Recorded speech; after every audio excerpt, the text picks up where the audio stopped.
Ki Purbo, Iya. ada yang tanya, sholatnya orang Jawa itu bagaimana Ki? Oh, Soalnya kan banyak, waduh meskipun Jawa kalau nggak sholat ya sesat.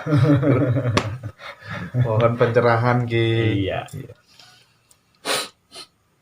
Kalau sholatnya orang Jawa itu sebenarnya tidak pakai rukuk, tidak pakai sujud, tidak pakai takbir, dan tidak pakai yang digariskan seperti ajaran orang Islam. Ya. Sholatnya orang Jawa itu sholat yang selalu ingat kepada Tuhan. Di setiap saat hening itu sholat namanya. Jadi yang dikatakan coro kasar ini sembahyang. Sembah marang Sang Hyang itu sewaktu-waktu. Tidak ada ikatan jangka jam sekian atau jam sekian, enggak. Jadi setiap detik, setiap saat itu sholat atau sembahyang. Nah, terus kalau lagi apa tadi? Iya, sholatnya kan banyak yang ini dikatakan syirik, dikatakan Syirik. apa gitu. Pokoknya Iya. iya.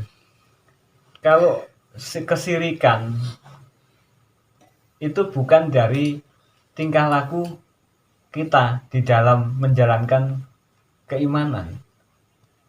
Jadi letak sirik manusia itu sebenarnya di hati, gitu. Dan sifat musyrik itu juga di hati. Walaupun kita sholat, tapi kalau saya gelem ngelarani wong, itu ya musyrik. Percaya sama jimat utawa apa itu juga musyrik. Nah, gak keling karo Gusti Allah. Iya. Nah, itu juga musyrik. Jadi sama seperti apa? Sebenarnya gini, si manembahnya orang Jawa ya sembahyang itu tadi, meditasi itu tadi, menciptakan apa? Keheningan untuk mendekatkan kepada Yang Maha Kuasa tanpa dihitung, tanpa diukur dan tanpa batas, sewaktu-waktu. Jadi apakah itu dikatakan musyrik atau tidak?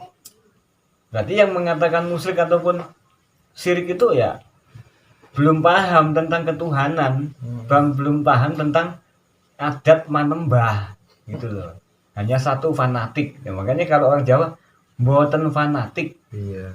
Namung pitados dateng kasunyatan ingkang tundhonipun murakabi dateng bebrayan umum. Tidak boleh fanatik. Hanya percaya kepada kenyataan yang bisa membuat contoh kepada umum, membawa ketentraman, gitu loh. Durung para mesti sing wong Allahu Akbar iku iso munggah swarga. Dan mengenal Tuhannya waktu ajal menjemput. Ada orang tidak sholat, tidak apa wis gak kenal jane. Iku Buddha enggak, Islam enggak, Hindu enggak. Tapi waktu mendekati ajal dan menjelang ajalnya itu kembali kepada Yang Maha Kuasa itu enggak pakai susah. Dia bisa nyebut Duh Gusti, kula nyuwun pangapura dumateng sedaya dosa kula. Lepat kawula panjenengan sepura Duh Gusti, kula nyamung srah dumateng panjenengan. Les ilang. Nah, dah. Ada lagi yang sholatnya khusyuk, sembayangnya jadi tapi apa? Mau meninggal itu loh. Saya nyeluk wong akeh. Minta didoakan baru bisa naik, ya, bisa lepas dari raganya, dari sukmanya itu. Nah itu apakah itu yang dinamakan musyrik orang Jawa? Tidak. Gitu. Jadi ini persepsi-persepsi yang gitu itu kita cermati, kita pahami dan kita hayati. Kita mengerti bagaimana tata caranya, bagaimana kita melakukannya. Ini menyimpang apa tidak? Wong semua itu tujuannya sama kok. Nggak ada tujuan yang menjim setan. Kecuali kalau sembahyang semedi ngundang setan, nah itu katanya bisa dikatakan musyrik. Tapi kalau ajaran kapitayan, penghayat kepercayaan terhadap Tuhan Yang Maha Esa, itu hanya meligi manembah dumateng asaning Gusti. Lewat keyakinannya, apa yang dihayati dan dipelajari serta ditularkan dari nenek moyang kita yang adiluhung tadi. Gitu. sebuah rahasia umum jika kemudian leluhur-leluhur kita, mbah-mbah kita, nenek moyang kita, yang memang pada kenyataannya dia laku Jawa, ya tidak seperti kita yang sholat setiap hari gitu. Tapi ajalnya pun kapan beliau sudah tahu, bahkan menitipkan wasiat dan lain sebagainya gitu. Nah, pertanyaannya kemudian ajaran inti yang dikerjakan, prinsip utama yang dikerjakan oleh leluhur kita itu kira-kira apa sih Ki? Apakah kemudian perilaku yang baik sesama atau kemudian nilai-nilai apa yang menjadi andalan sehingga kemudian Tuhan bisa memberikan banyak kelebihan-kelebihan itu? Kalau orang Jawa dulu, leluhur Jawa itu pekah dengan rasa. Jadi mempelajari penghayatan kolbu. Tindak sak tindak nyuwun dumateng ngarsaning Gusti pepadang. Nah, kalau kita selalu mengikuti ajaran leluhur dulu itu, kemanapun kita beranjak, itu mohon mengheningkan cipta dulu, mohon kepada petunjuk kepada Yang Maha Kuasa, itu kita sudah diberitahu nanti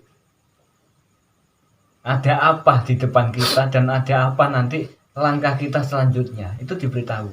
Nah, sama seperti menjelang ajal kita mesti tahu kurang 40 hari menjelang ajal ini si sukma dan raga ini sudah mengetahui sebenarnya secara pribadi. Cuma orang tuh momo nih arepe kon tak tinggal mati. Apa gak nangis anak bojone gitu loh. Nah, itu gelo lah. Makanya apa?